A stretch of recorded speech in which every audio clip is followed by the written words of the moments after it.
Það eru nokkur ráð sem gott að hafa í huga þegar við sækjum og byrjum í fyrstu vinnun okkar. Í fyrsta lagi það ferilskráin.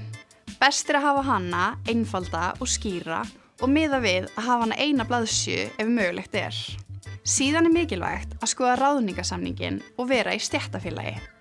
Kynntu þér hjá hvaða stéttarfélagi þú ert og skoðu hver rétti þín eru. Næst það að muna eftir séreignarsparnaðinum sem ígildi 2% launahækkunar. Settu þér síðan markmið. Það gerir þér auðveldara að spara hvort sem það fyrir fyrstu íbúð, áhugamáli, námi eða bíl og þá að gera að nýta sér reglulegan sparnað svo sparnaðurinn sjá sig sjálfur og þú átt frekar fyrir því sem þú kaupir. Að lokum mundu að renni við launaseðilinn þegar þú færð útborgað.